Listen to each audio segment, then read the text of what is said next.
Salut à tous. Chose promise, chose due. Voilà, donc j'ai pu avancer sur la vidéo qui allait me permettre de vous expliquer plus en profondeur comment je vois le fonctionnement de mon installation photovoltaïque et comment, vers quoi je la fais tendre et comment je gère au quotidien et comment je vais la gérer dans le futur, puisque mon installation, on va dire, elle est dans sa version finale par rapport au contexte actuel. Et j'ai pu voir comment elle fonctionnait et apprendre à vivre avec elle depuis début août jusqu'à maintenant, mais j'ai pas pu voir la totalité de l'été. Et donc, je ne sais pas comment je vais fonctionner en ajoutant les divers appareils sur lesquels je vais venir greffer mon installation. Voilà. Donc, il va falloir durant l'été prochain que je valide et que j'affine ce que j'ai prévu de faire avec mon installation actuelle en termes de délestage et d'utilisation de la puissance disponible. Voilà, donc je vais vous faire une présentation en fait, hein, voilà. Et j'ai bâti cette présentation sur le formidable outil de Google qui s'appelle Google Sheet. Je vous invite tous à gratter cet outil qui est une somme d'outils équivalente au pack Office de Microsoft, avec la possibilité de stocker ça sur le serveur que nous alloue, la partie de serveur que nous alloue Google. Donc, très bel outil, vraiment très très puissant. J'en apprends tous les jours. Et si vous voulez commencer à apprendre et que vous voulez pas acheter un pack Office, voilà, sachez que vous avez effectivement l'outil OpenOffice, qui est un super outil gratuit, mais il y a aussi maintenant cette possibilité-là, qui a l'avantage maintenant de pouvoir partager les documents sans quasiment rien faire avec tout le monde. Donc ce document, je le partagerai avec vous en mode lecture, et puis j'attends vos remarques, vos idées, vos solutions d'amélioration. Alors, il ne s'agit pas de proposer pour proposer, quoi, hein. Le but, c'est de proposer parce que vous dites, tiens, d'ailleurs, je viens de voir une faute, on va la corriger. Photo vol, et je la corrige, c'est l'avantage. Photo vol, taïk, mince, les majuscules. Voilà, on va se foutre de l'accent, l'accent spécial sur le i. On va faire avec. Donc voilà, il s'agit de proposer parce que vous dites, là, il y a un truc à faire, il y a un truc à gratter, il y a un truc à améliorer. Mais il ne s'agit pas de dire, ouais, tiens, j'ai cette idée. Non, non, voilà, c'est vraiment d'être dans du pratique et de l'utile pour avancer. Alors, je vais commencer cet exposé pour vous expliquer un peu le contexte de mon installation, pour que vous compreniez bien pourquoi je recharge les batteries la nuit. Parce qu'en fait, la question, elle est là. Laurent, pourquoi tu recharges les batteries la nuit? Et j'espère que je vais réussir à vous faire comprendre. Alors, je dis pas que c'est la meilleure solution. Je dis c'est la solution qui m'est venue par suite logique. Par suite logique, par expérimentation, et puis avec l'expérience que j'ai dans l'électrotechnique. Ce qui n'est pas forcément le meilleur point de vue, hein. Je le rappelle, moi je suis preneur de toute bonne idée. Allez, donc, on va décrire, on va faire cet exposé un peu comme on le ferait avec un PowerPoint dans une salle de réunion. Je suis désolé. C'est le format que j'ai choisi. Alors pourquoi je suis sur et avec le photovoltaïque? Alors la raison première qui m'a fait aller sur le photovoltaïque, c'est que je voulais avoir de l'électricité quoi qu'il arrive. Voilà. Donc, mon premier but, ça n'a pas été de baisser ma facture. Mon but premier, et c'est toujours le premier, c'est d'avoir toujours de l'électricité quoi qu'il arrive. Donc, j'ai mis les points 1, 2, 3, choses que vous ne retrouverez pas par la suite dans mon exposé, puisque parce qu'il n'y a pas forcément l'utilité, parce qu'il n'y a pas forcément de priorité. Par contre là, je voulais vraiment vous marquer cette priorité. Donc pour moi, voilà, l'intérêt, mon but premier, c'est d'avoir de l'électricité quoi qu'il arrive. C'est le but premier. Et ensuite, comme je suis de fibre, je suis bienveillant, quoi. J'ai la fibre écolo, mais apolitique, hein, qu'on reste sur l'écologie, c'est-à-dire réduire réellement mon impact et ne pas attendre du politique et me mettre moi-même dans la démarche. Alors concrètement, comment ça se traduit? Ça se traduit photovoltaïque. Ça se traduit que j'ai un grand terrain. Je vais vous en parler un peu. Ça se traduit aussi parce que je n'utilise plus depuis, je sais pas, peut-être une dizaine d'années, le moindre produit chimique pour mon terrain, pour tout ce qui est entretien, ou voilà. C'est tout, c'est tout. Voilà. Ou c'est pas d'ailleurs. C'est pour ça que je fais pas la chasse aux mauvaises herbes, sinon j'y passerai ma vie. Et puis donc photovoltaïque, l'eau, c'est je me pose des questions sur le recyclage de l'eau. Je fonctionne avec des budgets, je vous ai dit, j'ai fait une vidéo où voilà, dès que tu as une maison qui a 20 ans, tu passes ton temps à balancer des billets de 5 000 euros pour remettre la maison en état. Et ensuite, tu essaies d'avancer en parallèle dans ton projet d'autonomisation, et pas que sur le photovoltaïque, des réductions des coûts énergétiques et de l'impact. Et puis, tu dois vivre au quotidien, c'est-à-dire payer la voiture pour que tu puisses aller au boulot, quoi, à toi, à ton épouse, et puis faire vivre tout le monde dans la maison. Donc, mon indicateur, mon orientation numéro 2, qui passe en second, hein, c'est l'impact sur la nature, la transition énergétique. Donc, je voulais participer à ma façon, en prenant les devants sans attendre de politiciens et politiques, je voulais rentrer dans cette démarche. Voilà, ça c'était le 2.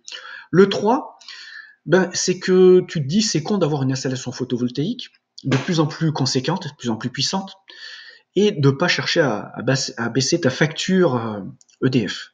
Donc, mon objectif numéro 3, par priorité, ça a été de baisser ma consommation ponctionnée sur le réseau. Alors, je sais, on dit pas EDF, on dit Enedis, ou on dit maintenant Engie ou autre. Je dis EDF parce que voilà, c'est un vocabulaire tout le monde connaît, c'est un mot que tout le monde connaît encore, et puis ça permet d'écrire entre lettres ce qu'il faudrait peut-être en beaucoup plus de caractères. Alors mon contexte, parce qu'on ne peut pas parler de nos objectifs et du matériel qu'on utilise sans se dire voilà comment je vis, quoi. Qu'est-ce que voilà, parce que tout ce que j'expose est corrélé avec mon niveau de vie et mon contexte. Donc le contexte il est suivant: maison individuelle en campagne, 140 mètres carrés, terrain 2400 mètres carrés et puis une piscine de 24 mètres cubes. Voilà. Donc avec ces données, ça vous donne un peu un aperçu. Vous vous dites, bon, le mec, en gros, c'est un bourgeois. Voilà, c'est vrai. Je suis pas le dernier, le dernier des clampins, quoi. Voilà, je suis pas non plus forcément monsieur tout le monde. J'ai un niveau de vie pour vivre superbement et pouvoir partir en vacances. Je vais pas dire quand je le souhaite, mais et où je le souhaite, mais je veux dire suffisamment pour pas que ça soit un problème et en être malheureux, quoi. Voilà, je vis très bien. J'ai pas besoin de plus d'argent. Le plus servira à accumuler des montagnes de billets et c'est pas ma philosophie non plus. Alors, mon niveau de vie, voilà, je vais vous le dire concrètement. En province, j'ai fini de payer le crédit de la maison, j'ai un petit crédit de voiture, on est 4 à la maison, l'argent qui rentre, moi je rentre en moyenne, hein, voilà, en moyenne. Quand vous cumulez primes, toutes les primes, voilà, les gens disent faut pas que tu rentres les primes parce que les primes ça va disparaître.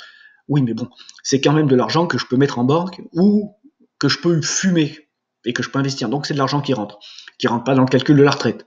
Je sais, mais bon, il rentre quand même, donc je ne vais pas le soustraire. Moi, je gagne 3 000 euros par mois en moyenne. Et puis mon épouse rentre 1 000 euros. Donc on est à 4 000 euros. Donc quand vous êtes à 4 000 euros, vous habitez en campagne, et ben vous êtes si vous êtes le roi du pétrole. Surtout si vous n'êtes pas très dépensier, pas de clope, pas de bistrot, bon, resto de temps en temps, voilà, la vie est belle. Donc ma maison 140 mètres carrés, terrain 2400 et puis piscine 24 mètres cubes. Donc nous sommes 4 en permanence à la maison, ça c'est un facteur très important. C'est un nouveau paradigme parce qu'on est tantôt 3, tantôt 4, et puis maintenant on est rentré dans un cycle où on est 4. J'ai au total 1, 2, 3, j'ai 5 chambres. Voilà. Bon. Alors la maison, très important, chauffage, gaz et poêle à bois. Et une clim réversible qui permet de chauffer ou de climatiser un tiers de la surface environ. Donc, consommation totale en kilowattheure prise sur le réseau et fournie par mes panneaux, j'estime à 8000. Entre 8000 et 8005. Mais bon, on va rester sur 8000. C'est les derniers chiffres les plus tangibles que j'avais. Même si tout cela change d'année en année, vers le haut et vers le bas, parce que les conditions climatiques et puis le fait que quelqu'un revienne à la maison ou reparte, un changement d'emploi qui fait qu'il y a plus de présence au domicile, voilà, bon, c'est la vie, quoi. Alors, mes impératifs, c'est-à-dire que le photovoltaïque, oui, mais dans quelles conditions et à quelles conditions? Donc moi, mon truc numéro un, c'est la sécurité. Intransigeant. C'est-à-dire que la sécurité des bâtiments et des personnes. Ça, c'est mon facteur number one. Je ne fous pas quelque chose en service si je ne suis pas sûr à plus de 100% que ça ne produira pas de risque pour la maison. Ça veut aussi dire qu'on ne maîtrise pas tout dans la vie. Ça veut aussi dire que le fait d'avoir une installation photovoltaïque et que j'ai des compétences pour l'installer, j'ai assuré ma maison avec le matériel photovoltaïque. Avec, c'est-à-dire, le matériel est assuré, et si le matériel est défaillant, lui-même, les coûts, enfin les préjudices subis par le domicile seront pris en compte par l'assurance. Mon impératif, utiliser du matériel avec le coût le plus bas possible. Euh, alors c'est simple, moi je mets de pognon, mieux c'est. Et puis il y a également cette vocation de la chaîne, et là qui est de vous dire, ben voilà, vous n'êtes pas obligé de prendre du matos, un système, on va dire, régulateur de charge, le système purement régulateur de charge et conversion de tension, vous n'êtes pas forcément obligé de prendre un matos qui va vous coûter 4 000 €, alors que vous pouvez prendre du matos qui coûte 1 000 €. Donc moi, je cherche à mettre le prix au plus bas, sans forcément avoir le top du top du top. Voilà, je veux du fonctionnel, du simple, de l'efficace. Et donc, c'est un impératif. Ensuite, mon impératif, c'est le taux de service. C'est que c'est bien beau d'avoir du matos, mais il faut qu'il marche. Donc, je veux que le matos marche. Donc, j'achète aussi du matos. Parfois, je fais des expérimentations, hein, qui, bon, pour l'instant, je me suis pas planté. Mais, enfin, planté sur le matériel. J'ai fait des erreurs durant mon installation, mais je me suis pas planté sur le matos jusqu'à présent. Donc, je veux que le système marche. Donc, je veux un taux de service de 100%. C'est aussi pour ça que j'ai un onduleur de rechange. Si mon onduleur fume, j'ai un onduleur de rechange. Voilà, j'aurai toujours de l'électricité. Ensuite, très important, et là je l'ai mis en vert. Je l'ai mis en vert. Comme je vous l'ai dit, j'ai pas trop d'ordre priorité, contrairement à là où voilà, c'était vraiment conserver ma qualité de vie. Voilà, c'est hyper important. Je veux pas que le photovoltaïque soit une corvée, une contrainte. Donc, je dirais que mes 8000 kWh par an, pour l'instant, c'est voilà, je peux pas baisser. Voilà, je peux pas baisser. Si je baisse ma qualité de vie. Donc, pour l'instant, je reste sur cette consommation-là. Je dis pas que ça baissera pas, mais je reste sur cette consommation-là. Parce que je veux pas altérer ma qualité de vie. Si je veux allumer une télé à l'heure que je veux qu'elle puisse tourner. Si je veux démarrer la clim parce qu'il fait 30 degrés dans les chambres de mes gamins et que je veux les refroidir, je veux que la clim démarre. Voilà, si je veux chauffer la flotte de ma piscine parce que j'ai envie de me baigner à 28 degrés, je veux chauffer ma piscine et je la chauffe. Donc je veux pas altérer ma qualité de vie. Bon, je fais quand même quelques petits aménagements. C'est-à-dire que je vais jamais faire tourner machine à laver en même temps que le lave-vaisselle. Voilà, machine à laver le linge que le lave-vaisselle. Mon onduleur le permettrait pas et je serai un peu juste je dirais en panneau solaire et en batterie également pour me permettre ce luxe. Ensuite, impératif, c'est tenir compte de mon environnement pour poser le matériel. Et ben c'est clair que vous avez vu mes conditions, 140 mètres carrés de surface au sol. Enfin, surface au sol, pas vraiment, puisque j'ai un étage. Mais 140 mètres, si, en fait, j'ai 140 mètres carrés de surface au sol réellement en plus, puisque j'ai une partie du garage. Un terrain de 2400, une piscine de 24. Mais là, on s'en fout un peu de la piscine. Ce qui veut dire que j'ai de la place pour mettre mes panneaux, aussi bien sur le toit qu'en dehors. Également, tenir compte de mon environnement, c'est-à-dire le matériel où je vais le mettre.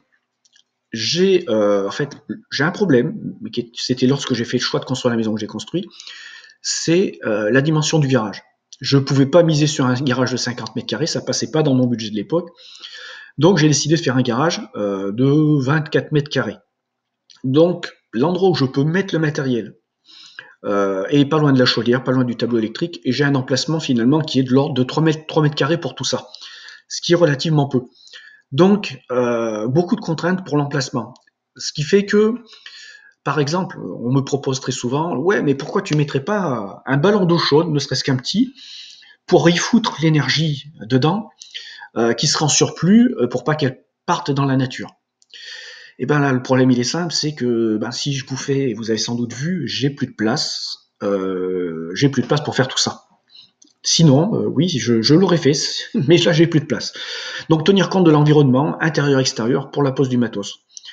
Également en termes de sécurité, parce que vous pouvez pas faire tout et n'importe quoi en termes d'emplacement. Si vous voulez que votre matériel soit à l'abri des poussières, à l'abri des projections d'eau, de l'humidité, et puis si le matos lui-même est défaillant, voilà, que vous ayez le temps de réagir par s'il y a un aléa du point de vue sécurité. Je pense aux incendies notamment, mais pas que. Par exemple, si j'avais pris des batteries type ouverte acide plomb, il y a du dégagement gazeux, donc là il faut renouveler l'air. Chose que j'avais préparée au cas où, si je passais sur ce type de batterie là, c'était prévu avec une circulation d'air supplémentaire que j'avais installée, mais bon, voilà, qui est toujours présente maintenant, mais qui n'est pas vouée à ça. Voilà, tenir compte de l'environnement. Alors, cette vidéo va être quand même un peu longue, hein. Est-ce qu'elle va vous intéresser? Bon, mais bon. Et est-ce que la façon dont je présente le truc vous intéresse? Ça sera à voir. Mais c'est assez, voilà, c'est assez séquentiel. Ça sera, ouais, ça sera sans doute chiant pour les non-débutants, mais bon, voilà. Alors, quand tu en arrives là où j'en suis en termes de matos, et que tu arrives à un niveau de compétence qui te permet d'évaluer les choses, ce que tu te rends compte, c'est que le point faible d'une installation photovoltaïque et le plus coûteux, ce sont les batteries. Voilà, les batteries. C'est quelque chose qu'il faut bichonner. Il faut bichonner tes batteries. Ça, j'en suis arrivé à cette conclusion-là. Dans mon installation, c'est simple. Vous avez les batteries. Je les ai pas payées cher parce que voilà, j'ai pris un risque. Mais voilà, mon pack de batteries, c'est avec les accessoires, c'est 3500 €. Alors que mon onduleur c'est 1000 € et que mes panneaux solaires, bon, maintenant vu que j'en ai une vingtaine, qui valaient en gros en moyenne 100 €, 2000. Donc tu vois vraiment que le prix le plus conséquent c'est vraiment les batteries. Et dans le temps, si tu t'occupes mal de tes batteries, si tu les gères mal, si tu les flingues, c'est là où tu vas mettre le plus gros billet. Alors que sur le reste, changer un panneau solaire, c'est pas ce qui va te tuer, et un onduleur, tu arriveras toujours à trouver un onduleur à un prix très abordable du côté des Chinois. Voilà, ça fonctionne très très bien. Donc voilà, vous avez le cadre. Maintenant, on va passer un peu à la description de l'installation photovoltaïque elle-même. Je vais réduire un peu la taille de l'image parce que c'est pas très important. Donc, j'ai 3000 watts crête de panneaux solaires qui sont orientés sud-ouest. 17 degrés à la verticale. Donc voilà, on est loin de la perfection, hein. Il faudrait que j'ai 30 degrés. Alors pourquoi si peu? Parce que il a fallu que je fasse un arbitrage. Il a fallu, les panneaux, voilà, ils sont sur un support, un appentis, que j'ai fait, qui devait répondre aux conditions d'urbanisme, moins d'1 mètre 80 de haut. Ensuite, la surface, c'était 20 mètres carrés max, et 3000 watts max, à ne pas dépasser. Donc en fait, je suis légèrement en dessous, hein, pour être dans les clous. Et l'inclinaison, pourquoi elle est si faible, alors que j'aurais pu faire mieux? C'est très simple. Voilà, je suis sur un appentis qui, voilà, je fais aussi bien l'appentis, qui a cette forme-là. Et voilà, là vous avez le sol. Et si j'avais donné plus d'angle, pour prendre plus d'angle, il aurait fallu que mes panneaux flirtent avec le sol. Et là, danger. Danger pourquoi? Parce que danger, tondeuse à gazon. Voilà, quand tu passes la tondeuse, tu peux abîmer tes panneaux, et puis directement parce que tu vas taper dedans en passant dessus, ou parce que ta tondeuse va projeter des cailloux, des morceaux de bois, tout ce qui peut traîner dans la pelouse. Donc il a fallu que je définisse une hauteur max et une hauteur mini qui garantissent le meilleur angle et à la fois la sécurité pour mes panneaux pour éviter les projections. Voilà, donc c'est la raison, je vous parlais tout à l'heure, tenir compte du contexte pour la pose du matériel, s'il y a ce genre de détails. Si tu n'y penses pas, ça peut te coûter très cher. Donc ces panneaux solaires sont sur un onduleur eSmart 3 kW. Et ensuite, j'ai 1600 watts crête de panneaux qui sont dans une autre direction, plein sud, 25 degrés à la verticale, c'est la situation actuelle, j'ai pas la flemme de les bouger, j'aurais pu les mettre à 30 ou 35 pour l'hiver. Mais la flemme fait que voilà, je me suis pas embêté tout de suite, c'est resté comme ça, ça bouge pas même l'été. Et tout ça, c'est sur un régulateur de charge Smart 3. Ensuite, j'ai ce fameux onduleur hybride, le PIP 4048, que vous allez pouvoir retrouver sous plein de marques différentes, avec des appellations différentes, mais bon, c'est le même jouet, avec le fabricant initial qui est Volttronic, et une référence, une appellation bien spécifique. Donc, vous me direz, Laurent, pourquoi t'as pas mis tous tes panneaux solaires tous tes panneaux solaires, ou une partie de tes panneaux solaires, sur cet onduleur? Ben, la raison est simple. Déjà, d'une, j'ai 2 expositions différentes de panneaux. Voilà, en gros, voilà, si je devais vous les schématiser en orientation, ils sont comme ça. Ils sont pas comme ça. Donc, il y a besoin, pour le fonctionnement soit optimum, de 2 régulations MPPT. Ça, c'est une première obligation. Donc, j'aurais très bien pu mettre une partie, les 3000 watts, sur le PIP, et puis rester sur un seul. Il se trouve que lorsque je suis passé à 3 kW, mes panneaux étaient sur l'onduleur hybride. Et j'ai découvert un petit aléa que je n'avais pas à 1500 watts, mais que j'ai découvert à 3000. Cet aléa, il est simple.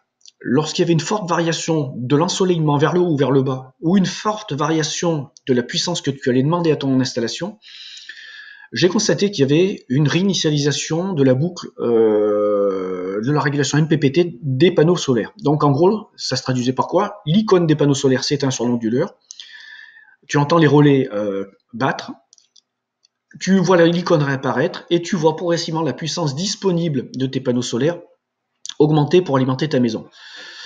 Et je ne savais pas si c'était un problème propre à l'onduleur. J'ai envoyé des emails aux Chinois et ils m'ont dit non, il n'y a pas de problème, c'est normal.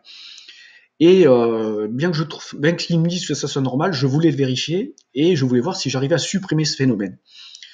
Et comme j'avais déjà acheté ce petit Smart, Smart qui fonctionnait super bien, je me suis dit, vu le prix, tu vas faire l'essai, donc j'ai acheté la version 3 et j'ai basculé tous mes panneaux dessus pour avoir le même phénomène. Donc je vous ai fait une vidéo d'ailleurs, pas spécifiquement où je vous dis en fait, c'est dû à la régulation MPPT. Une régulation MPPT dans des régulateurs de charge ou un onduleur hybride, vous avez plusieurs types de régulation. Voilà, je vous ai mis un document qui explique disponible et téléchargeable, qui vous explique quels sont les types de régulation. Et donc tous ces types de régulation ont une certaine inertie. Et à un moment donné, en fonction de ce que vous allez lui demander à l'installation et ce que les panneaux peuvent fournir, la régulation ne peut pas suivre parce que c'est pas une régulation avec des capteurs standards qui pourraient vous mesurer et ajuster finement.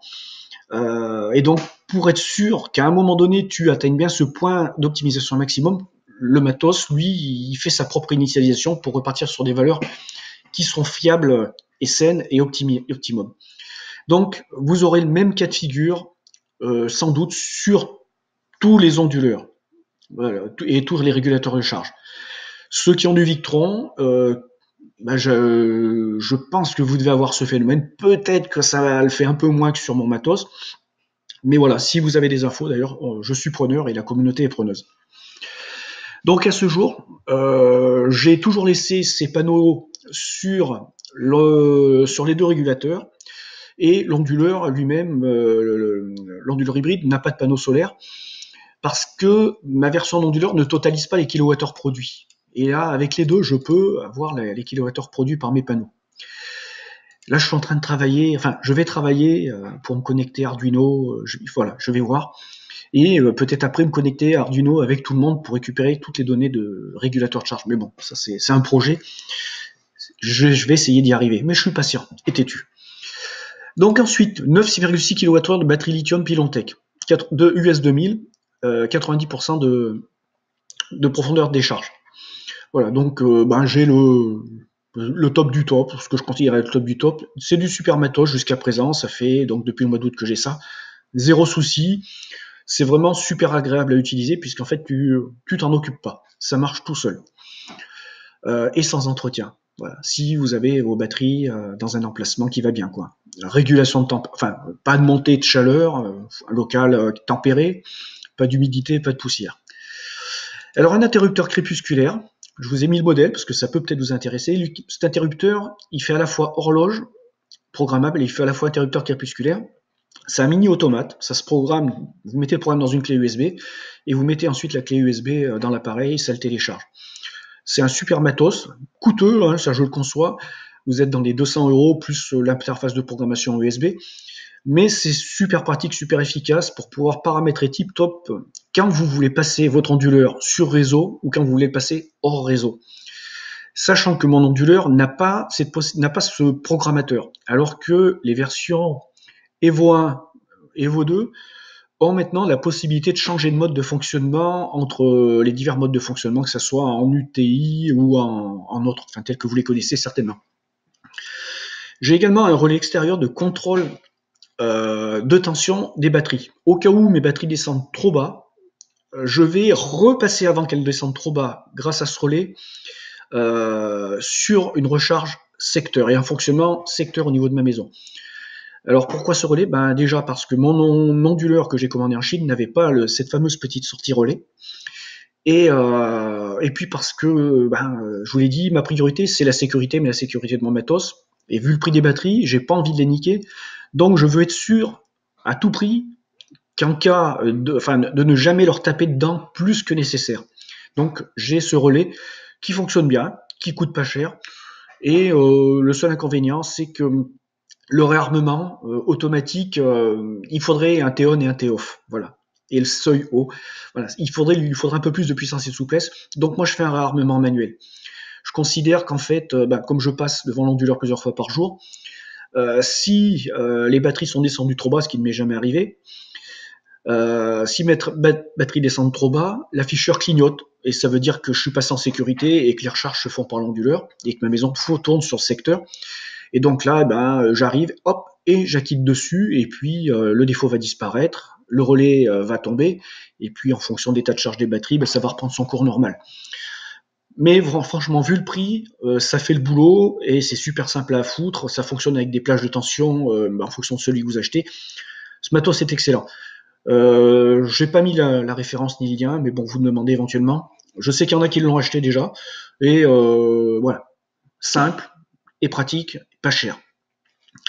Ensuite, un système Arduino. Alors, ce système me mesure à l'heure d'aujourd'hui la puissance consommée par divers points de ma maison à 9 endroits différents. Alors, le but de cette conso, c'est déjà d'apprendre comment vit ma maison, parce que si t'as pas ça, tu sais pas trop. Donc, je sais où passe tout le jus de ma maison. Je peux voir comment on vit, et je peux éventuellement au gratter plus tard s'il le fallait. Et ça me permet de savoir également comment je vais pouvoir faire du délestage. Donc mon système Arduino est fait pour faire du délestage. J'ai actuellement 6 sorties relais que je vais soit avec des interrupteurs pilotés, soit en automatique piloté pour faire du délestage et autoriser telle partie de ma maison à être sur le secteur, telle autre partie sur les batteries plus les panneaux solaires. Donc j'ai commencé à bosser sur le délestage. Pour l'instant, je regarde vivre si ça fonctionne comme je le veux, c'est-à-dire que si tout bascule quand je veux que ça bascule, et si ça le fait correctement, ça fonctionne, et j'ai pas branché encore les relais sur les contacteurs de puissance, contacteurs inverseurs, ce qui vont permettre de faire le boulot. Voilà, mais ça va se faire incessamment sous peu. L'échéance est simple, c'est que je veux d'abord continuer à bosser sur la connexion directe sur les onduleurs avec la carte Arduino. Et une fois que ça marchera, je brancherai le port série sur la carte Arduino. Et là, si je peux le faire sans avoir à tout démonter, tout décabler. Donc, je câblerai ça une fois que j'aurai avancé là-dessus. Et j'en ai pas besoin tout de suite du délestage, puisqu'en fait, je suis en tarif minimum, étant donné que le soleil est très bas, je peux pas faire de délestage, je vis avec le minimum de matos sur le photovoltaïque et les batteries pour pas niquer les batteries pour rien. Vu que je ne vais pas pouvoir produire beaucoup, et on va le voir. Ensuite, les données que je prends avec mon Arduino sont envoyées sur un serveur distant qui tourne avec sous PHP, enfin serveur Apache qui a PHP et SQL. Donc tout ça, vous cherchez sur Internet, et j'envoie les informations et je vais en récupérer. Alors récupérer quoi? C'est que je récupère la météo fournie par Yahoo, et avec cette météo, je sais la météo qu'il va faire le lendemain.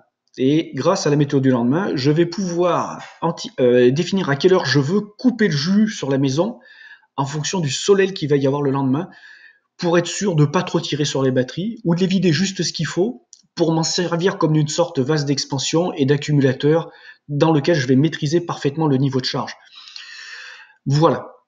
Donc je récupère cette météo et avec cette météo, je définis l'heure à laquelle, en automatique, sans que je fasse rien, à quelle heure mon système va passer sur réseau ou pas, pour optimiser la consommation de l'énergie solaire disponible et limiter l'utilisation de mes batteries au strict nécessaire. Ensuite, dans mon matos, je vais passer tous les accessoires de sécurité, les disjoncteurs, tout ça. Mais voilà, j'ai un onduleur 3 kVA de secours. Donc, au cas où mon onduleur tombe en carafe, il me faudrait une heure tranquillou, une demi-heure, si j'ai quelqu'un pour m'aider, pour tenir le matos. Mais bon, en tout cas, c'est une demi-heure, une heure, je change l'onduleur et c'est parti mon kiki, je dispose à nouveau de la puissance.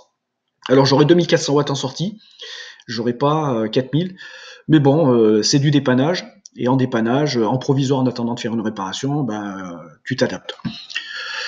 Alors, mon installation demain. Alors pourquoi mon installation pourrait évoluer? Il y aurait deux cas de figure. Soit je suis contraint et forcé de me déconnecter du réseau. Supposons qu'à un moment donné, on me dise Laurent, Linky, c'est obligatoire parce que sinon tu vas en prison et que moi je ne veuille pas Linky. J'ai pas envie d'aller en prison. Donc je leur dirais écoutez, je prends plus d'abonnement EDF. Donc pour plus avoir d'abonnement EDF, je rajouterai, je pense que je rajouterai 3000 watts de panneaux sur mon toit. Donc là je ferai une demande de travaux. Et puis je mettrai les 3000 watts sur l'onduleur PIP 4048 qui lui peut encaisser 3000 watts. Voilà, vous avez compris. Donc, il y a 3000 watts, ça voudrait dire, avec les puissances actuelles, on ne devrait pas être loin de 9 panneaux. Et 9 panneaux, voilà. Et puis c'est parti, voilà. Donc là, je ne vais pas dire que je doublerai ma puissance, mais j'en serai pas loin. Ce qui me permettrait d'avoir un confort à toute épreuve en été. Et en hiver, de pouvoir avoir suffisamment d'électricité pour vivre quasi normalement, en ayant bien sûr un groupe électrogène, très important. Il serait indispensable. Peut-être une vingtaine de jours, comme la météo qu'on a actuellement, d'ailleurs qui est super intéressante. J'ai brouillard complet, visibilité 100 mètres. Alors que donc mes panneaux doivent produire peut-être 5 à 10 watts tout de suite. Et là, typiquement, cette production avec mes besoins, fin de la journée, mes batteries seraient vides. Et donc, il faudrait les recharger la nuit. Voilà, déconnecter le réseau. Alors, je pourrais très bien couper le système et tourner sur secteur. Voilà. Mais supposons que je sois isolé du réseau parce que j'ai plus d'abonnement, il me faudrait un groupe électrogène pour recharger le tout. Sinon, je tue mon matos ou alors j'ai plus d'électricité. Alors, voilà, donc le cas de figure où j'aurais besoin d'eux, ça serait des connexions réseau. Ou alors une situation en France qui se dégrade et dégénère totalement, de plus en plus de déconnexions réseau, y compris dans des périodes où la production photovoltaïque est vraiment merdique, l'hiver. Et là, il faudrait que je rajoute du panneau. Et bien sûr, si je rajoute du panneau, il faudrait que je rajoute, mais je rajouterai qu'une seule batterie Pilontech. Je crois que ça serait suffisant. Parce que là, franchement, 9,6 kWh, batterie Pilontech, ça fait le boulot. Alors voilà, vous avez vu mon install, vous avez le détail, vous avez le contexte, la philosophie. Je pense que vous commencez à comprendre un peu comment je vis, comment je raisonne. On va aller sur les batteries parce que vous vous êtes rendu compte, et je vous l'ai dit, que c'est vraiment le truc à bichonner. Ce qui ne veut pas dire qu'il ne faut pas bichonner le reste. Vos panneaux, il faut les nettoyer. Assez régulièrement, de toute façon, quand vous les voyez dégueulasses, feuilles, voilà, vous dites ça va peut-être être le moment. Et puis votre onduleur, les régulateurs, il y a des ventilateurs à l'intérieur, il y a de la poussière qui s'accumule. Voilà, un petit coup de soufflette régulièrement, et les contrôles si les ventilateurs sont en bon état, s'ils n'ont pas un petit point dur, s'ils n'ont pas un peu, voilà. Tout ça s'use, les ventilateurs dans des systèmes électroniques, c'est un matériel qui dure pas longtemps. Enfin, tout est relatif. Mais voilà, c'est un matériel qu'il faut contrôler et voir changer. Tiens, je viens de voir une petite faute. Ah, c'était pas le bon endroit. Je vais la corriger au passage. Donc onduleur, et puis dans les onduleurs, vous avez des radiateurs. Pareil, les radiateurs, là-dedans, la merde se fixe dedans parce qu'elle est soufflée ou aspirée par les ventilateurs. Donc, coup de soufflette. De temps en temps, ouvrir le truc et puis faire le ménage, quoi. Impératif.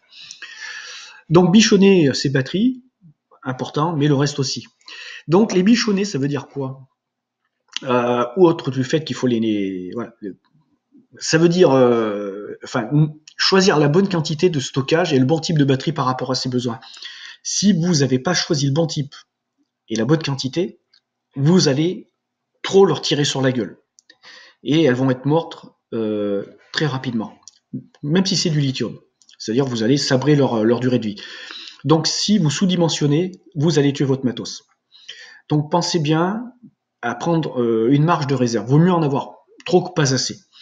Mais après, le trop sert à rien. Donc il faut être dans le juste équilibre. Moi je vous le dis, pour une maison individuelle, 10 kWh en Pilontech, ça fait le boulot, quoi. Allez, un élément de plus, et là, vous êtes tranquillou. Parce que de toute façon, après, il va falloir augmenter le nombre de panneaux solaires. Alors, une fois que vous avez votre matos, il va falloir parfaitement connaître leurs caractéristiques pour bien les utiliser. Voilà, il faut demander à un matos que ce qu'il est capable de fournir par rapport aux caractéristiques données constructeurs et par rapport à la longévité qui vous est garantie. Et également pour respecter les garanties constructeurs. Si le constructeur se rend compte que vous avez pas utilisé le matos dans les conditions adéquates, il va pas vous louper, hein, ça lui évitera de payer du SAV. Donc, être dans les clous par rapport au matos. Donc, être dans les clous, donc il faut connaître les caractéristiques, et ça veut dire ne pas leur demander une puissance instantanée trop élevée, respecter ce principe, utiliser que 15% des ampères max que peuvent fournir, donc les ampères que peut fournir la batterie sur une heure. Si vos batteries font 100 ampères heure, vous tirez max 15 ampères multiplié par la tension sur vos batteries, hein, vous direz ça. Et puis là, vous êtes sûr que vos batteries, vous les ménagez. Même si c'est du lithium, hein, voilà, comme ça, bon, ce qui ne veut pas dire que de temps en temps, tu peux pas lui mettre une petite secours en plus, ponctuellement. Mais voilà, si tu respectes ce critère-là, tes batteries, elles vont tenir. Donc la puissance max, pas trop leur demander. D'où l'importance du délestage. Gérer le nombre de cycles de charge-décharge. Là, c'est hyper important. Les batteries, le constructeur, il te dit, voilà, tant de cycles et tant de profondeur. Si tu maîtrises le cycle de charge-décharge et que tu respectes un cycle à peu près en gros d'une fois par jour, et que tu restes dans les clous de la profondeur des charges, tu sais que tes batteries, théoriquement, elles vont tenir la durée que le constructeur a préconisée. Sauf si le constructeur a menti. Voilà, donc il faut maîtriser ces cycles. Ça passe un peu par l'automatisation, quoi. Et vous comprendrez pourquoi je raisonne maintenant que je veux maîtriser le moment à laquelle je passe sur et hors réseau. Respecter les profondeurs de décharge, on en a parlé, en gardant une marge de sécurité, voilà. C'est pas parce qu'on vous dit, ouais, tes batteries, tu peux leur taper les vider de 80% et puis elles vont durer 5000 fois. Non. Tu te dis, je prends une marge de sécurité. Voilà. Ça coûte cher, hein. Donc, descends pas. Allez, tu gardes, tu te dis à 30%. Et voilà. Et comme ça, t'es dans un fauteuil. Et là, j'en ai parlé tout à l'heure. Le lieu de stockage de vos batteries, température, poussière, humidité, choc, ne pas oublier. Je vais vous dire un truc. Écoutez bien ce que je vais vous dire. L'autre jour, je regarde mon onduleur et il avait des marques de liquide. Je dis, mais qu'est-ce que c'est ce bordel? Je me dis, mais ma femme en a fait une, quoi. Et j'avais pensé à du liquide ménager vu que la machine n'est pas loin. Et donc, j'ai passé le doigt sur le liquide, enfin qui était séché, quoi. Hein. Il y avait vraiment une trace. Puis texture un peu bizarre. Donc j'ai senti, ça sentait la pisse. Et j'ai regardé, c'est le chat qui était sur un meuble qui était un peu trop près, Et oui, les chats, quand ils veulent pas pisser dehors quand il fait froid, ils pissent, oui, c'est le chat, hein. Le chien non, mais le chat oui. Et donc c'est le chat alors je pense qu'il s'est mis, parce que comme on l'a vu faire des fois sur les pare-chocs de bagnole, le cul en arrière et il a pissé dans la zone et il y a eu des projections sur l'onduleur. Donc il a failli se faire griller les rostons, hein. C'est véridique, hein, j'invente rien. Donc l'onduleur à l'intérieur, j'ai regardé, il n'y a pas eu de souci, hein. L'IP, je sais plus quoi d'ailleurs, IP 50, il est brouette. Ça c'est pareil, j'ai oublié, c'est classe IP. Enfin, les protections sont bonnes, donc il n'y a pas eu de souci. Aussi bien, d'ailleurs, il y a un régulateur et l'onduleur qui ont pris ce petit cadeau. Et puis à côté, il y avait les batteries. Donc, les batteries, le lithium par excellence déteste l'eau, hein. Voilà, il faut aussi le savoir. Donc, hyper important de mettre ses batteries et son matos électrique dans un endroit hyper sécurisé. J'étais loin de penser que mon chat allait pouvoir pisser à cet endroit-là. J'y me suis pas imaginé une seule seconde. Voilà. Donc depuis, on s'est adapté, on a pris les devants. On est toujours surpris, hein. Il y a toujours quelque chose qui nous surprend.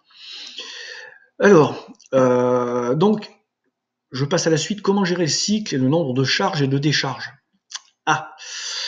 Donc il faut connaître parfaitement son matos, mais il faut également connaître et parfaitement ses capacités de production chaque jour en fonction de la météo, de la durée du jour et de la saison. Ça, c'est quelque chose, vous ne pouvez pas le savoir à l'avance. Vous ne pouvez pas le savoir à l'avance, sauf si vous avez déjà installé du matos et déjà utilisé. C'est l'expérience. Vous allez trouver nulle part quelque chose qui va vous dire de façon fiable et dans lequel vous allez pouvoir faire une prévision sans surprise. Ça va être vous, votre expérience, votre quotidien, d'où l'utilité de pouvoir avoir les données, de pouvoir les consulter, de pouvoir les analyser. Donc, une fois que vous connaissez ça, vous vous dites, ok, de toute façon, je dispose que de cette énergie-là à telle période de la saison, ou je dispose d'autant d'énergie que possible parce qu'on est dans la bonne période, donc je vais pouvoir soit faire des folies, soit serrer les boulons. Et donc, une fois que tu connais ça, tu peux faire des petits programmes. Tu peux décider l'été de foutre peut-être ton installation H24 sur le photovoltaïque et sur les batteries. Et l'hiver, par contre, tu pourras pas faire du H24 parce que sinon tes batteries, tu vas les laminer. Et donc, il va falloir automatiser soit pour raccourcir la durée dans laquelle tu vas taper dans tes batteries l'hiver pour pouvoir les recharger. Et les recharger quand et où? Sur secteur. Sauf si tu es totalement déconnecté réseau, là, ça sera source alternative. Alors comme Christo, lui, il a sa fameuse turbine IP Appleton, donc lui, il est le roi du pétrole. Bon, il s'est décarcassé pour, hein. Soit tu as un groupe électrogène, soit tu as la chance d'avoir du vent et puis tu as installé une éolienne qui fonctionne et dans les conditions qui lui permettent de fonctionner, ce qui est un cas très très rare. Sinon, tout ça, c'est groupe électrogène EDF, quoi. EDF, réseau électrique. Donc voilà. Vous comprendrez. Donc, adopter la quantité d'énergie qu'on va prélever sur les batteries au strict nécessaire par l'automatisation et du délestage. Voilà. L'automatisation va te permettre de ne prendre et de n'utiliser qu'au strict nécessaire tes batteries pour les faire durer. Mais également pour les faire durer. Mais si tu as besoin de tes batteries parce que tu as une coupure EDF, pour que tu puisses passer la période de coupure tranquillou. Donc le but du jeu, c'est quand même d'avoir au moins une fois par jour tes batteries chargées à 100%. Parce que s'il se produit une coupure, si tu as vidé tes batteries totalement dans la journée, voilà, et que le soir tu arrives à zéro, et si tu as une coupure à ce moment-là, t'es cuit, tes batteries ne te servent plus de mode secours. Donc, adapter le prélèvement pour la durée, mais également pour te dire merde, il faut que j'ai ce mode secours. Donc, ce qui revient à dire, tout ça c'est un peu redondant, mais tout ce qui revient à dire, piloter le passage en mode solaire plus batterie et réseau en fonction de la météo et de l'état de charge de ces batteries et en fonction de ses objectifs. Voilà. Donc, ce qui revient à dire en fait que tes batteries, tu les utilises à la fois comme un accumulateur, mais tu les utilises également comme un vase d'expansion qui va permettre de réguler qui va te permettre de réguler l'utilisation et d'optimiser l'utilisation de tes panneaux photovoltaïques et en tirant le moins possible sur le réseau EDF. Voilà, c'est ni l'un ni l'autre, c'est les deux à la fois. Donc maintenant, on va passer à la suite. C'est une vidéo qui est très très longue. Mais voilà, je voulais vraiment que vous compreniez, et les gens qui me disent je ne comprends pas, je voulais vraiment décortiquer chaque phase pour que vous compreniez bien comment je raisonne, ma situation, mon contexte, pour que vous sachiez exactement et pour limiter par la suite les questions ou pour que je puisse dire aux gens, tu veux comprendre? Voilà, j'ai fait le boulot, tu prends cette vidéo. Voilà. Je souffle parce que c'est long. J'en suis à combien? Je ne sais pas d'ailleurs. Je ne peux pas visionner la durée. Alors, maintenant, on va passer à l'étude de cas pratiques. Donc, l'étude de cas pratiques, c'est des graphiques que j'ai générés à partir de données que j'ai générées, qui sont assez proches de ma réalité, mais que j'ai amélioré, bonifié un petit peu pour qu'elles soient plus parlantes à l'écran. Donc, ça va être des données qui correspondent à ma réalité, hein, assez proches. Hein. Et ça va être sous forme de tableaux de données qu'on va pas regarder, parce que les tableaux de données, c'est pas très parlant. J'ai fait des graphiques. Alors ça, les graphiques, vous allez retrouver des informations que je vais vous présenter maintenant. Donc je vais vous montrer l'exemple typique d'une journée comme aujourd'hui, c'est-à-dire temps pourri et production qui va être minimale. Vous êtes prêts? On est parti. Bon, alors je vais quand même vous montrer, et là je vais cacher un peu ma cranche, ce tableau quand même. Donc ici vous avez les heures de la journée. Ici vous avez en gros la puissance disponible par mes panneaux solaires. Alors c'est une journée moyenne, pardon, je vous ai dit une bêtise. C'est une journée moyenne, voilà. C'est-à-dire que c'est pas la météo d'aujourd'hui. Il faudrait que j'inverse les onglets. C'est vraiment une journée moyenne, c'est-à-dire journée d'hiver avec du soleil, voilà, du soleil puis quelques passages nuageux. Donc là, vous avez la puissance que je vais avoir disponible par mes panneaux solaires. Donc vous vous rendez compte que normalement j'ai 100 watts vers 8 heures et que j'ai une pointe vers 13 heures à 1005. Hier, par exemple, j'avais 1800, 1900. Hein. Donc, c'est plutôt des valeurs moyennes qu'une valeur absolue. Mais voilà, c'est quelque chose qui représente de façon assez fidèle la puissance disponible, montante et décroissante avec mes panneaux solaires dans une journée hivernale moyenne moins quand même. Voilà. Après, disons que non, les conditions optimales, ça va être toute la journée du plein soleil. J'ai pas mémoire, j'en ai pas vu cette année encore. Hein.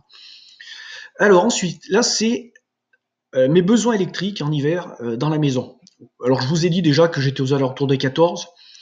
Bon, 14, 15, voilà, on est dans les clous par rapport à ce que je vous avais dit. Et tout ça, c'est du réel parce que j'ai fait des contrôles avec EDF quand je déconnectais tout et on était dans cette réalité-là. Et les contrôles que j'ai fait par la suite me montrent que je suis toujours dans cette réalité-là de consommation. Donc vous voyez que la nuit, j'ai mon fameux bruit de fond que je vous ai dit assez élevé, très élevé même. Hein. Voilà, les gens vont me dire « Oh, Laurent, t'es fou !» Oui, je suis fou. Mais je vous l'ai dit, je veux pas dégrader mon niveau de vie, je veux pas passer ma vie à débrancher les prises de courant le soir, à les rebrancher le matin. Donc j'ai un bruit de fond assez gourmand. S'il y avait un cas extrême qui demandait à ce que je débranche tout ça, par exemple coupure EDF prolongée, période hivernale, pas de soleil, je ferais ça. Mais au quotidien, je ne m'emmerde pas avec ça. Ce qui ne veut pas dire que je débranche pas les appareils en automatique. Hein. Par exemple, j'ai une télé, une chaîne IFI, si je les laisse en veille, ça me fait plus un autre appareil qui est branché sur une prise. Si je laisse ça en veille la nuit, ça me monte ça quasiment de 100 watts. Quoi. Donc, ça, c'est coupé le soir avec un interrupteur. Voilà. Mais le reste, voilà, ça reste en veille, je ne m'emmerde pas. Donc vous avez la consommation avec, alors ça c'est des moyennes horaires, hein, voilà, vous verrez pas les crêtes. Hein. Donc si une machine à laver qui va tourner 3 heures, elle va pomper en crête 2000 watts et elle va pas te pomper pendant 3 heures de 1000 watts, hein, elle va avoir des passages. Donc forcément ça va lisser et vous aurez sur une moyenne de 1000 watts sur la machine à laver. Mais là c'est vraiment une moyenne, donc on se retrouve sur une heure, voilà. C'est en gros les puissances que je tire sur ma système d'installation. En hiver, journée moyenne. Important, je dis en hiver parce que les cas de figure ont changé. Donc là, ce que vous avez, c'est les heures à laquelle je suis en mode connecté réseau, et les modes où je suis en autonome. Donc quand il y a 1, c'est que je suis en mode autonome, quand je suis à 0, je suis connecté réseau. Donc c'est ce qu'on appelle le passage autonome. Donc ça, c'est ici parce que j'en en aurai plus tard. Donc ici, en fait, c'est une colonne où il y a le déficit de puissance photovoltaïque par rapport au différentiel entre ce qui est produit et ce que j'utilise. Voilà, c'est à la limite, vous vous en foutez, mais j'en avais besoin. J'avais besoin de faire des colonnes de calcul intermédiaires. Là, c'est la puissance de réserve des batteries. C'est pareil, j'aurais pu cacher cette colonne. Bon, je l'ai pas fait. Et là, c'est l'évolution de la charge des batteries durant les 24 heures avec l'énergie photovoltaïque disponible, avec ce que je demande aux batteries et aux panneaux photovoltaïques dans la journée, et avec les heures à laquelle je suis en mode connecté réseau. Donc vous pouvez voir que une fois que les batteries sont rechargées, elles sont à 100%.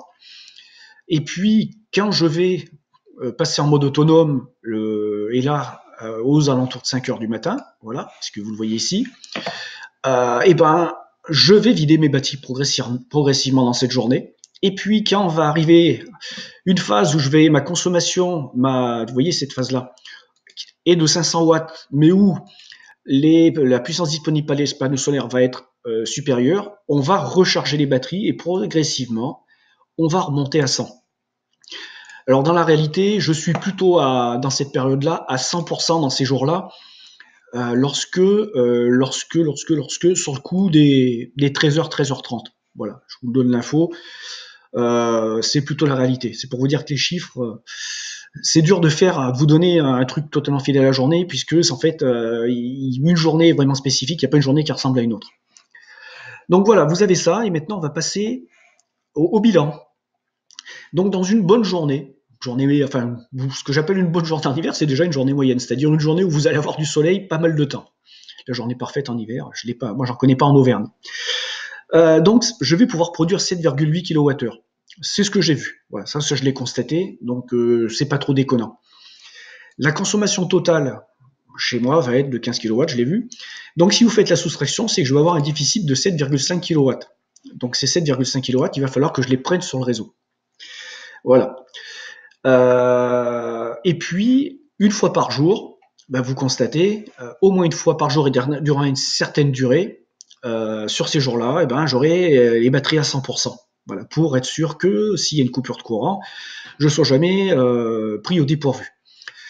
Donc, avec un pic bas à 84% de charge. Voilà, donc voilà, c'est tolérable. On va passer maintenant au graphique. Bon, qui se trouve là.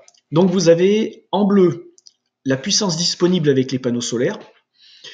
Donc vous retrouvez la fameuse colonne. Donc vous voyez que ça monte progressivement avec un plateau à ces heures-là. Alors pourquoi un plateau?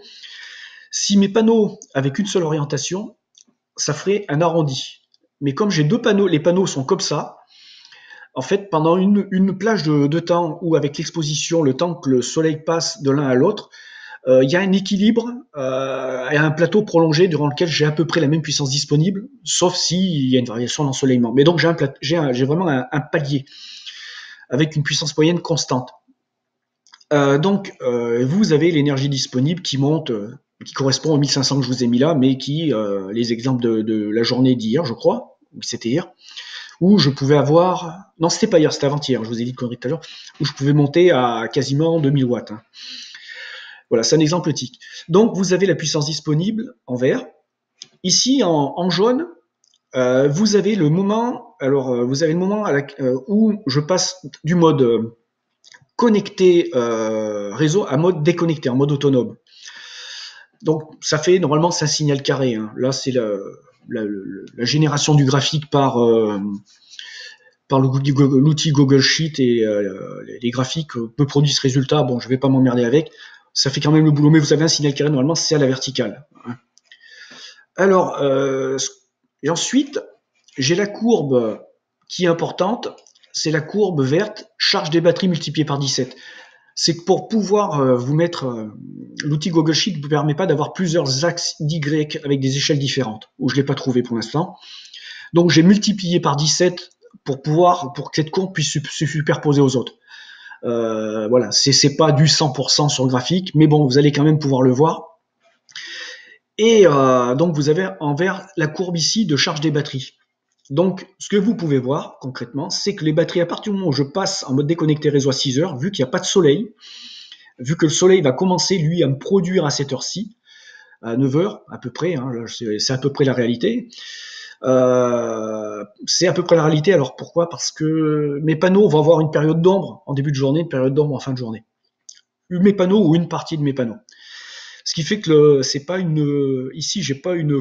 Voilà, normalement, je devrais avoir une courbe à peu près. Oui, je devrais avoir une parfaite courbe. Et le fait qu'il y ait ces phénomènes d'ombrage me casse un peu la prod en début, en fin de journée. Donc, ce qu'on voit, c'est que la batterie là, se décharge progressivement. Et que lorsque la puissance utile par les panneaux est supérieure à ma consommation, je commence à recharger les batteries. Et elles arrivent, vous voyez ici le graphique, lui me dit à 4 heures, 14 heures, les batteries sont rechargées.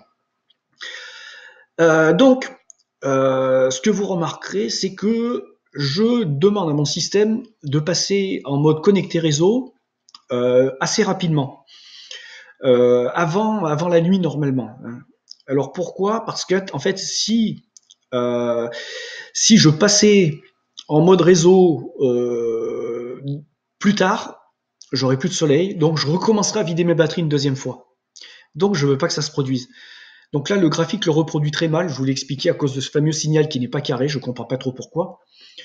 Il faut que je vérifie une chose, en même temps j'en profite, parce qu'ici, vous voyez, j'ai bien mis, en plus j'ai mis, vous voyez, je passe à 15, je passe à 15 heures, je sais pas trop, j'ai peut-être fait une connerie, mais bon, peu importe, je vous l'explique. Je veux recharger, enfin, je veux maintenir l'état de charge de mes batteries sur secteur pour les avoir à 100%, pour pas avoir à les vider quand le soleil redescend. Alors vous me direz, oh, mais c'est con, quand le soleil redescend, tu perds d'énergie. Que nenni. Je vous explique.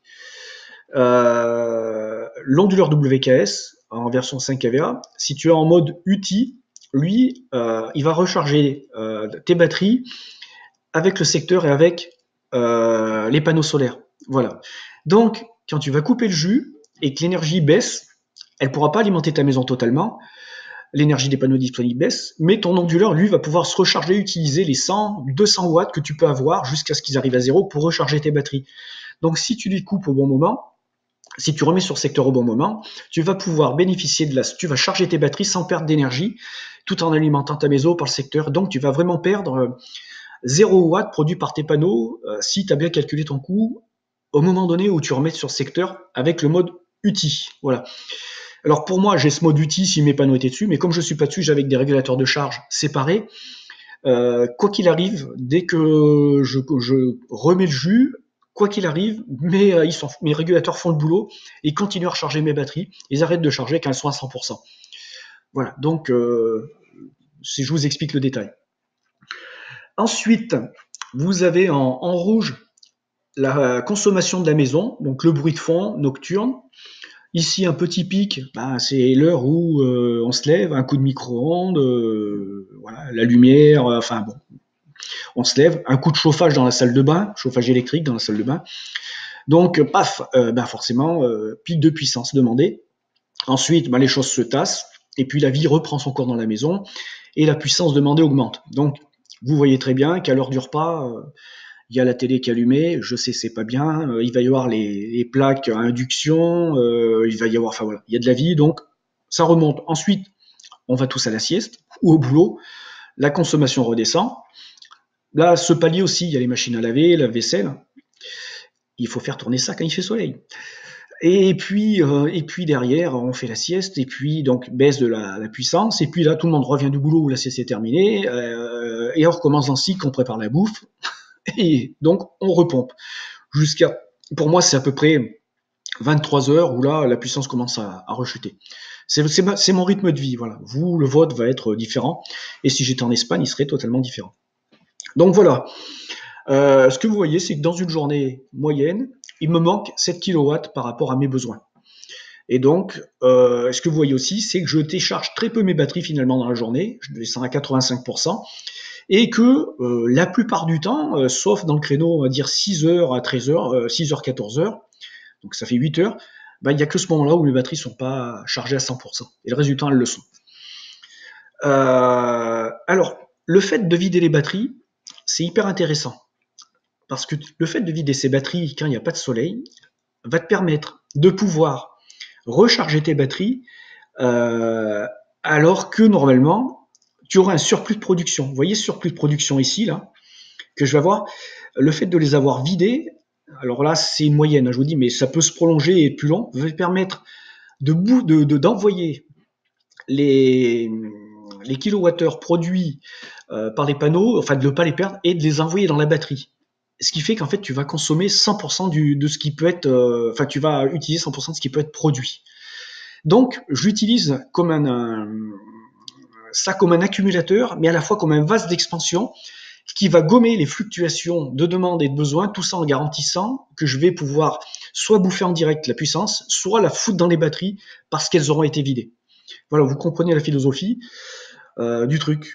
Et maintenant, on va aller voir la journée pourrie en hiver. Alors là, le tableau, c'est le même, donc sauf que ça va être une journée pourrie. Donc, ce qui va baisser, ça va être les puissances utiles par les panneaux photovoltaïques. Alors, j'ai volontairement introduit un aléa. Vous avez vu là, à 13h, j'ai mis 300 watts. Parce que dans une journée pourrie, parfois, il y a une petite éclaircie. Donc, je me suis dit, allez, on va mettre ce petit aléa. Donc, cette journée pourrie, donc on part sur le même principe, vous voyez, passage en mode autonome, et puis vous constatez, décharge des batteries, décharge des batteries, décharge des batteries, ben oui, il n'y a pas eu suffisamment de soleil, et j'ai continué à puiser sur mes panneaux solaires qui fournissaient pas assez, donc ça a puisé sur mes batteries. Et tout ça va se vider, va se vider, va se vider, va se vider, va se vider, sans être rechargé. J'aurais tiré 100% de l'énergie disponible sur le solaire et j'aurai le complément apporté par les batteries. Et donc, à un moment donné, je décide de remettre le secteur. Alors, je décide de remettre le secteur soit à une heure définie, soit parce que mes batteries sont trop déchargées. Et puis, je peux très bien aussi raisonner avec la luminosité, chose qui est la réalité tout de suite, en fait, sur mon système. Je contrôle les luminosités de la journée, et tout de suite, hein, c'est actuellement. Je vais le supprimer par la suite, ce système-là, je pense, mais je le garde sous le coude. Dès que la luminosité descend en dessous d'une certaine quantité d'éclairement, enfin sur certains éclairements, en luxe, j'ai dû plafonner je dois être à 4000 lux. Bah, dès que ça descend en dessous de 4000 lux, paf, mon système passe en mode secteur. Et donc, je recharge plus ou moins tôt dans la journée en fonction de l'ensoleillement. Donc, si la journée est pourrie, et ben, automatiquement, avec l'ensoleillement, ça va passer plutôt sur secteur. Et comme j'ai forcé tout le mode avant cette heure-ci, forcément sur le photovoltaïque, parce qu'il y a un programmateur horaire, je ne passerai pas avant une certaine heure sur secteur. Donc vous voyez les batteries qui se déchargent progressivement, avec une petite stabilisation parce que y a eu par moment un surplus de prod. Donc c'est pas vraiment non plus une journée catastrophique, c'est pas la pire, il y a eu pire. Et puis les batteries se déchargent et puis je recharge. Vous voyez que ma demande de puissance, normalement, si j'ai pas fait le con, elle est la même que sur le graphique précédent. Et là, vous voyez en bleu l'énergie disponible qui n'est pas la même que précédemment puisqu'on est dans une journée pourrie. Donc vous avez un pic, bon quand même acceptable, qui dure pas très longtemps. Ensuite, le fameux trou de 300 watts que je vous avais monté parce qu'il y a eu alors là il y a eu du bouillon total. Et puis ensuite remonter et puis redescendre jusqu'à zéro. Voilà, ça c'est la production photovoltaïque. Donc, vous avez compris, on va retourner sur les chiffres. Avec ce soleil minable, j'aurais eu produit 3,3 kW, ce qui est une moyenne basse. C'est une moyenne sur plusieurs jours de temps pourri, ça me donne ça. Parce qu'il y a les temps pourris plus et les temps pourris à peu près normaux. Voilà. Ma consommation est la même, elle n'a pas changé, donc là je suis en déficit de 12 kWh qu'il va falloir prélever sur le réseau. Et donc, ça répond encore une fois pourquoi je recharge sur le réseau et pourquoi je le fais la nuit. Et bien parce qu'en fait je vide mes batteries le jour, volontairement, pour y a ce phénomène de vase d'expansion pour pouvoir utiliser l'énergie solaire. Et donc comme mes batteries se sont vidées pendant le jour, il faut bien que je les recharge à un certain moment. Et donc je les recharge la nuit. Alors, j'ai pas de tarification jour-nuit. Je suis sur un prix seul et unique. Et donc, je les recharge en fait la nuit et je passe en mode recharge parfois même avant la nuit en fonction de l'ensoleillement, en tenant compte du fait que l'onduleur ou mes régulateurs de charge, même une fois sur secteur, vont recharger mes batteries et vraiment exploiter l'éclairement présent qui peut fournir entre allez, une centaine de watts, 150, 200 watts jusqu'à la décroissance à zéro. Voilà, je prends 2 minutes et on passe à la vidéo suivante. L'été, météo idéale. On va se foutre des intermédiaires qui vont être des cas de figure hybrides quoi entre ça et ça. On va passer dans un cas de figure extrême, l'été, où là il va y avoir une nouvelle donne. Vous avez le bonjour de les gars. Allez, elle voulait venir vous voir. Hop, voilà, feignasse. Elle voulait venir vous voir. Voilà, vous avez le bonjour. Vous avez le bonjour, mon ami. Lana, là. Allez, je te redescends. Merci de la visite. Donc, on va passer l'exemple météo idéal l'été. Alors, là, on va quand même revenir sur le graphique, parce que vous voyez qu'en hiver, voilà, la partie où je suis déconnecté réseau, donc je suis en mode autonome, va être relativement courte. En fait, durant la journée, plus un peu de la nuit pour vider volontairement les batteries, pour qu'il y ait cette possibilité de base d'expansion et ne pas perdre les watts que j'aurai éventuellement surplus à certaines heures par le photovoltaïque. Donc je vide volontairement mes batteries avant pour pouvoir faire rentrer dedans de l'énergie. Si mes batteries étaient pleines, elles seraient perdues dans la nature si je les utilise pas. Donc ça c'est la solution, je vide pour pouvoir les remplir avec le surplus s'il y en a. Et donc je gère la profondeur de décharge. Donc vous avez vu l'hiver, pour fourchette assez étroite. Et là, en fait, été, vous regardez, je suis quasiment tout le temps rechargé réseau. Je suis déconnecté réseau, pardon. Sauf cette plage. Alors ça, j'ai pu déjà le tester l'été dernier, mais ça va demander à être peaufiné. Déjà l'hiver, c'est peaufiné, je sais comment je fonctionne. Mais l'été, il va falloir que j'apprenne un peu mieux. Et donc, en fait, à partir de 19h, je vais passer en mode autonome. Alors, à 19h, l'été, il y a encore du soleil, effectivement. Mais, je vous l'ai dit, je ne veux pas vider mes batteries 2 fois dans une journée. Je veux les maintenir, les pomper, les vider à une profondeur maîtrisée. Et je veux pas dans la journée plusieurs cycles de charge-décharge. Donc, je coupe volontairement plus tôt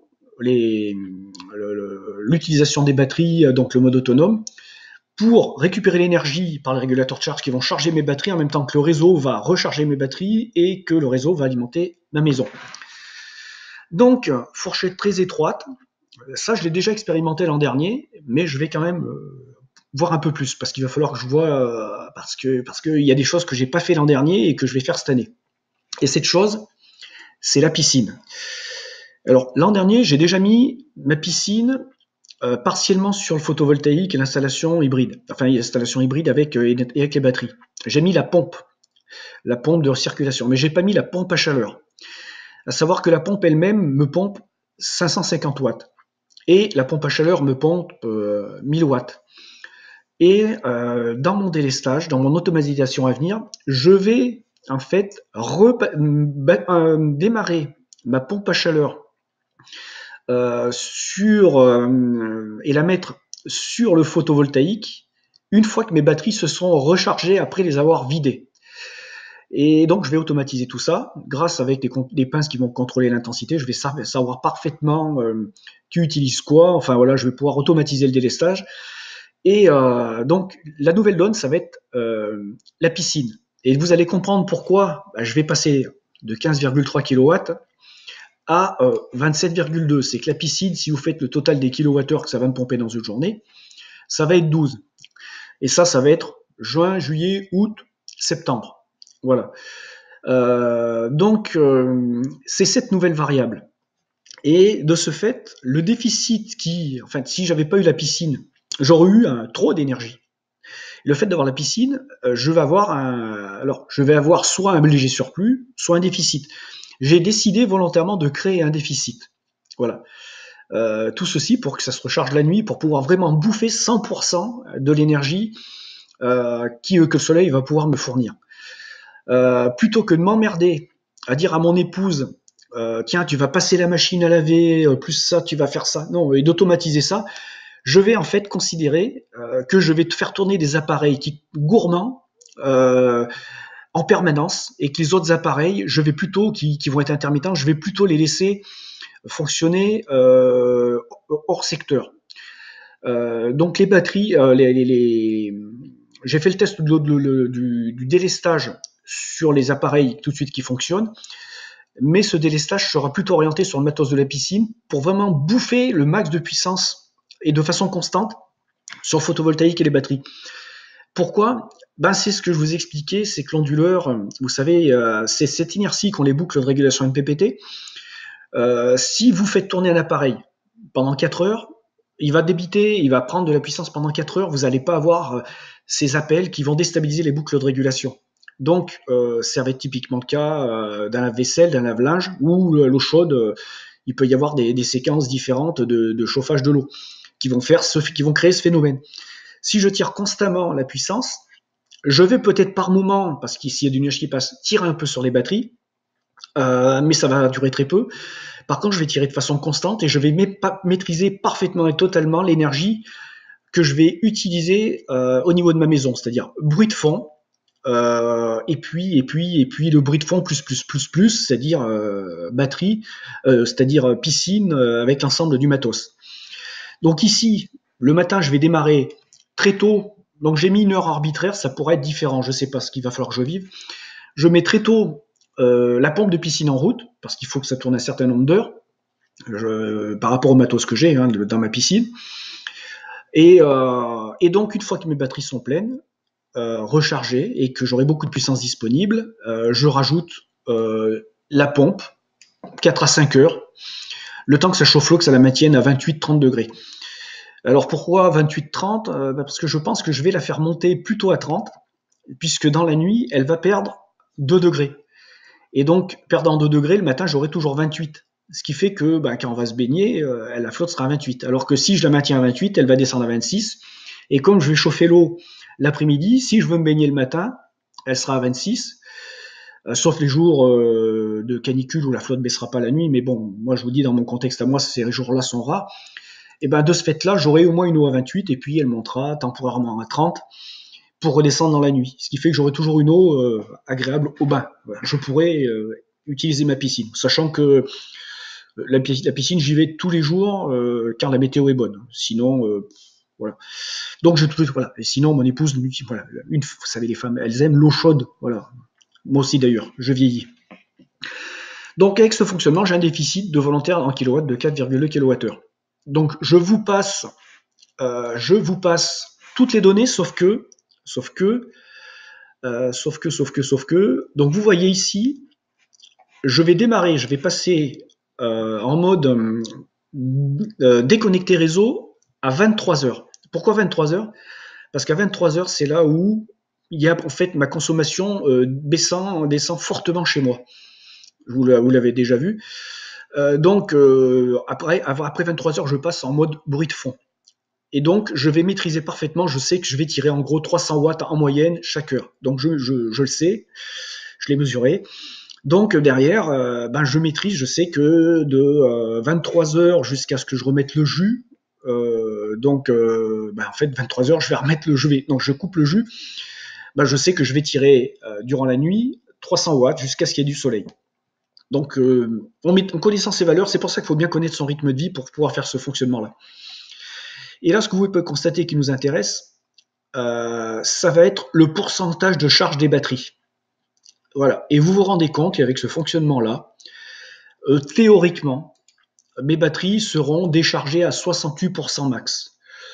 À voir. Il est possible que ça soit 50%. Mais bon, tout de suite, voilà ces estimations par rapport au peu d'expérience que j'ai eu l'été dernier, sachant que l'été dernier, j'avais pas mis la pompe à chaleur, mais mettant la pompe à chaleur, voilà, je serai à peu près dans cette plage-là, sachant que ça pourra peut-être descendre à 50%. Maintenant, on va passer sur le graphique. Voilà. Alors en jaune, on a toujours le fonctionnement autonome ou connecté réseau. Donc là, vous voyez que je suis en mode autonome, paf, et qu'à 19 heures, je passe en mode connecté réseau. Ici, vous avez la charge des batteries, donc qui commence à baisser à 23 heures là, parce que je mets le secteur à 23 heures, ça descend. Pour descendre jusqu'à 9 heures, parce que c'est là où va se faire l'équilibre puissance disponible et consommation. Et pour remonter progressivement jusqu'à 12 heures. Alors 12 heures, c'est à peu près la réalité de ce que j'ai vu. Hein. On est dans les vrais. Bon, disons 12 heures, 12h30, mes batteries seront rechargées. Ensuite, elles seront à 100%. Et là, ce que vous avez vu, c'est ce que je veux justement supprimer, c'est cette redécharge des batteries. Donc, peut-être qu'il faudra que j'anticipe d'1 heure le passage sur secteur pour éviter ce deuxième pompage de batterie. Voilà, je veux un cycle de charge-décharge par jour, dans la théorie. Parce que dans la réalité, ça ne se passe pas comme ça. Dans une journée estivale, oui, vous allez dans ce cas de figure, vous allez tout maîtriser parce que vous avez de la puissance, mais en hiver, vous allez parfois, en fait, la tension de charge de vos batteries va fluctuer dans une certaine zone parce que vous allez avoir un nuage qui va apparaître pendant quelques minutes, qui va faire une recharge parce que vos batteries sont déchargées. Vos batteries vont pas être à 100%, donc il va y avoir je dirais, une variation, une petite alternance qui va se produire de charge-décharge pour vous maintenir plus ou moins dans la charge si vous avez par moment un surplus de production par rapport à la consommation. Vous allez, voilà. Mais voilà, on va rester sur une charge de batterie à peu près constante. Donc voilà, vidéo très longue. Euh, j'ai été redondant, j'ai répété pas mal de fois la même chose, mais je voulais vraiment vous montrer mon raisonnement. J'utilise mes batteries comme un accumulateur et comme un vase d'expansion pour vraiment pouvoir bouffer 100% de ce que l'énergie solaire peut me fournir. Donc je vais volontairement vider mes batteries et les descendre à une charge de profondeur de décharge maîtrisée, là qui va être de l'ordre de 50% max, en situation normale. Et je ne tirerai dessus que s'il y a un accident de parcours, une coupure EDF, par exemple. Et puis voilà quoi. Donc je pense avoir répondu à toutes vos interrogations. Et le fait que je recharge la nuit, c'est simplement parce que je les vide le jour et que je vais avoir systématiquement une fois par jour et durant une certaine durée mes batteries systématiquement à 100% pour maîtriser mon nombre de cycles charge-décharge pour rester dans les clous des normes constructeurs le plus longtemps possible. Et puis parce que je vais avoir systématiquement au moins une fois par jour mes batteries chargées à 100% pour avoir un max d'énergie en cas de coupure réseau. Voilà, vous avez compris. À vos questions, à vos remarques, à vos améliorations, à vos propositions. Là, je suis HS. Voilà, je pourrais pas être enseignant. Ou alors, il faudrait que je trouve une façon de faire les choses beaucoup plus cool. C'est épuisant. Les amis, maintenant, on passe à autre chose. Allez, à plus.